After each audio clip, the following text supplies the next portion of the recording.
आज हमारे बीसुका की जो यहाँ समीक्षा बैठक थी, लगभग 2-3 घंटे का जो महामंथन हुआ, क्योंकि अपने ज़िले की बहुत सारे सेक्टर में पोजीशन सही है, फिर भी हम लोग अपने नंबर को आगे ले जाना चाहते हैं। हम सब लोगों ने इस बैठक के माध्यम से संकल्प लिया है कि नेक्स्ट में हम अपने टारगेट को पूर्ण अचीव करेंगे। जो हमारा मुख्य रूप से लक्ष्य है, जो हमारी सरकार की माननीय मुख्यमंत्री जी के द्वारा प्रदेश सरकार की जो कल्याणकारी योजनाएं हैं, ऐसे सभी योजनाओं को जहां हमारा गांव के बहुत दूर दराज क्षेत्र में बैठा हुआ हमारा पात्र व्यक्ति है, लेकिन अभी तक कोई न उस योजना से छूटा हुआ है, तो ऐसे सभी पात्र व्यक्तियों को हम सरकार की योजनाओं का लाभ पहुंचाने के लिए एक एक कार्यक्रम को आगे बढ़ा रहे हैं। अभी जैसे उदाहरण के लिए हमने महिलाओं का विषय खड़ा किया, उसमें आप सब लोग जानते हैं पूरे ज़िले के अंदर अभी जो महिलाओं के साथ जो उत्पीड़न हो रहे हैं, उसकी स्थितियाँ बहुत ख़राब हैं इस ज़िले में।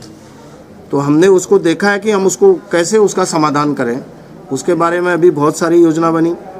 और 3-4 जो सेक्टर हैं वहाँ थोड़ा चिंताजनक हमारी स्थिति है। एक तो प्रधानमंत्री वाली है, प्रधानमंत्री में तो पूरे स्टेट के अंदर ऐसी स्थितियाँ हैं, लेकिन हमने उनको बोला है कि आप हमें बताइए कि किस परिस्थितियों के आधार पर ऐसे हैं।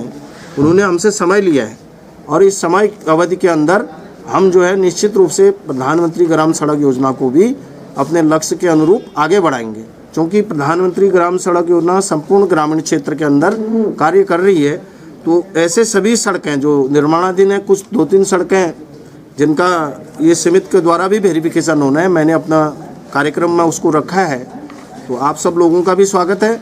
हम उसका स्थलीय निरीक्षण भी करेंगे, कार्य की प्रगति को भी देखेंगे, पेंटिंग का कार्य भी देखेंगे, सारी स्थितियों को देख करके ग्राउंड लेवल पर जा करके जो दिक्कतें PMGSY के लोगों को हो रही है उसका समाधान भी हम लोग निकट भविष्य में करने की कोशिश करेंगे। उससे मेरा मानना है कि हम लोग अपने को केवल मॉडल के रूप में खड़ा न करें। हम सब लोग मॉडल बनने की आवश्यकता है, हमको नज़ीर पेश करनी है। हम लोग किसी के पास कोई पद आया है तो वो कोई मेजर अचीवमेंट नहीं। मैं स्पष्ट रूप से कहना चाहता हूँ कि आपको लोक कल्याण का कार्यक्रम सबसे पहले करना है। कोई भी विभाग में है, कोई सिस्टम है, उसको सिस्टम में आना चाहिए। अभी मैं आपको बताया था पुलिस के बारे में, आप सबको मालूम है बागेश्वर के अंदर क्या स्थिति है। बागेश्वर के अंदर केवल भांग के पीछे लोग पड़ गए। यहाँ देखो महिला उत्पीड़न हो रहा है, यहाँ दूसरे नशे बाहर से आ रहे हैं, उसके बारे में कोई चिंता नहीं है।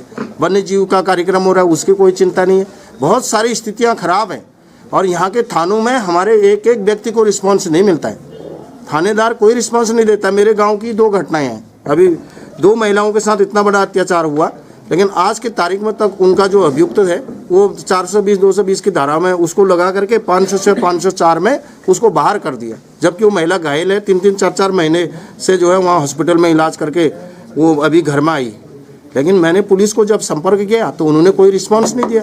तो इस प्रकार से जो है इस बागेश्वर के अंदर जो स्थिति खराब है, मैं यहाँ के जो SP साहब हैं, यहाँ के जो अधिकारी हैं, उनको अपेक्षा करूंगा कि तत्काल स्थिति में सुधार आए।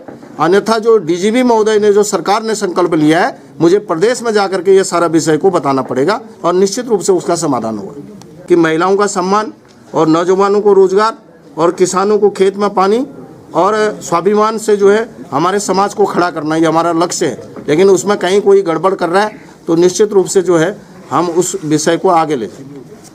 लेकिन मैं ये स्पष्ट रूप से कहना चाह रहा हूँ कि कोई व्यक्ति जो है यहाँ नेतागिरी नहीं कर सकता है। लोकतंत्र के अंदर सबके पैरामीटर तय हैं। आप अपनी सीमा में रहिए और हम लोगों को भी अपने सीमा में रहने दीजिए। ये मैं आप सब लोगों से निवेदन कर रहा हूँ।